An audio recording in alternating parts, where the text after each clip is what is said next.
Hi, I'm Lily Downing, a partner at Downing Yudain. We are here today as part of our series in the Artist Studio with Malcolm Moran. Malcolm, thank you for inviting me to your studio. Lily, it's my pleasure to have you here.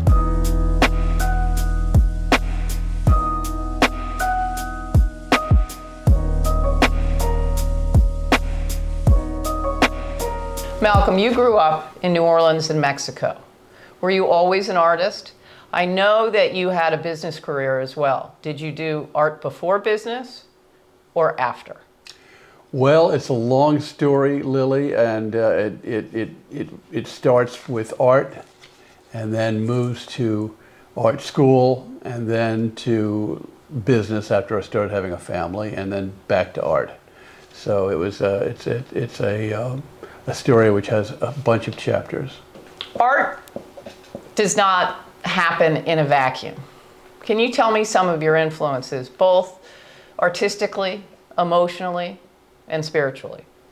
One of the biggest influences on me was the sculptor George Rickey. George Rickey installed a sculpture in my parents' home, and I must have been 9 years old. And he was up on a scaffold trying to install this thing on the ceiling, and I just watched him for 2 days, and the joy of the struggle was just it stuck with me.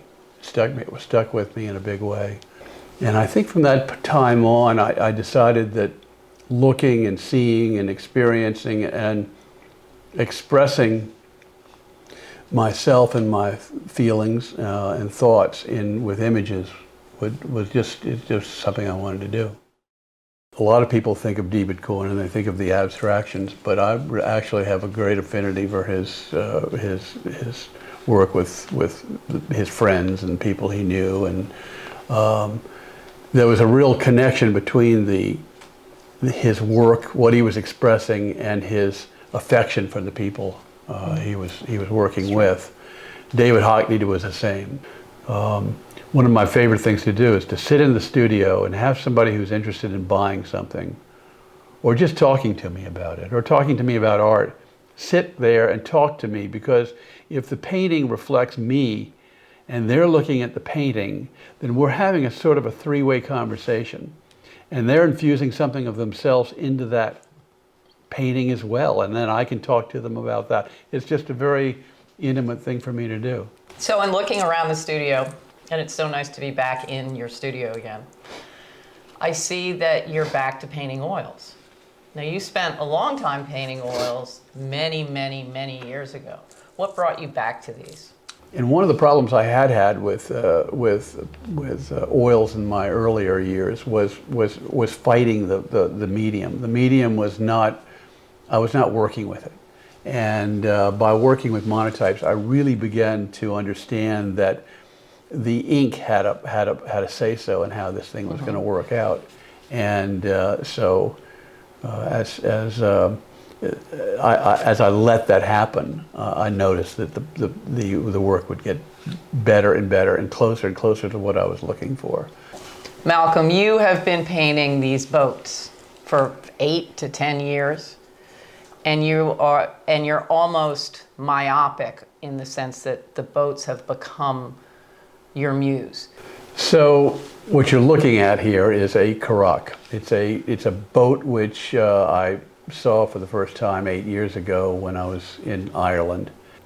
The ocean is expansive, looking off of the Irish coast. It's not like the Atlantic here, when you're up high and you're looking down and there are islands off of the coast, and it just looks like a magical land.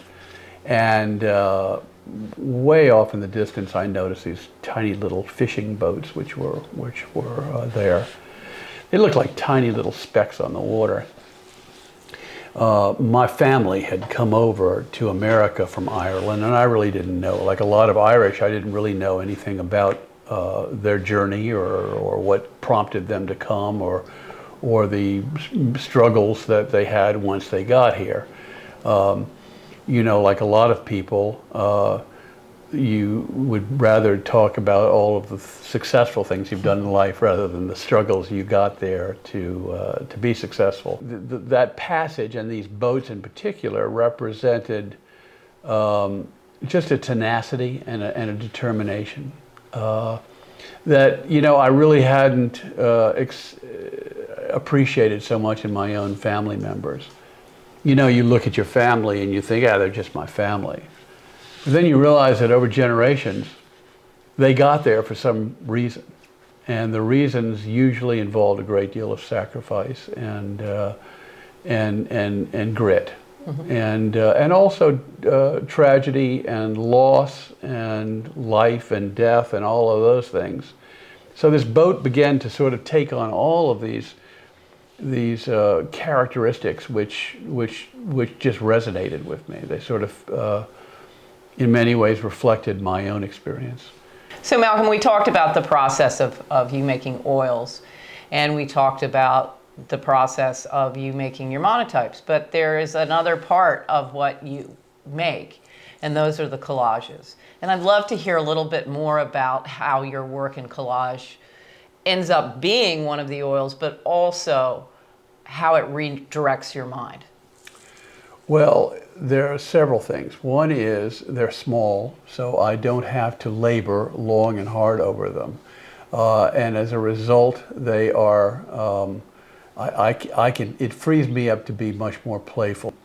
The result is a sense of flow and of enjoyment, which is not about making something great. It's about really enjoying what you're doing.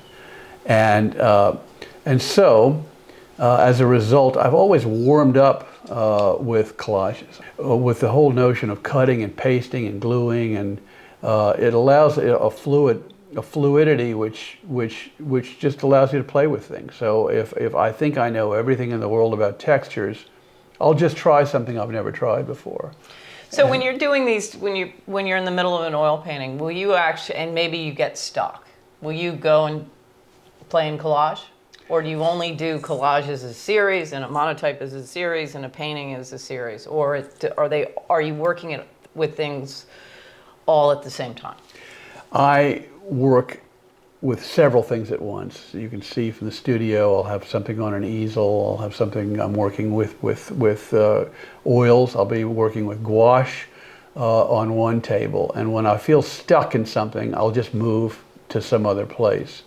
Generally, I'll move to the collages and start working with collages to get unstuck. Making art and painting, there is a time frame which is completely out of my control, and I have to go with that. And there's something frankly spiritual about that, because you know, when they say the muses will show up, the muses probably will show up. They do show up, but they show up on their own time frame. Mm-hmm. And you have to learn to respect that, and that's what I do. Well, thank you for allowing me to come to your studio and have this intimate conversation. It is just a treat to be here. If you want more information about Malcolm Moran's work, please contact us at the barn at Downing Yudain.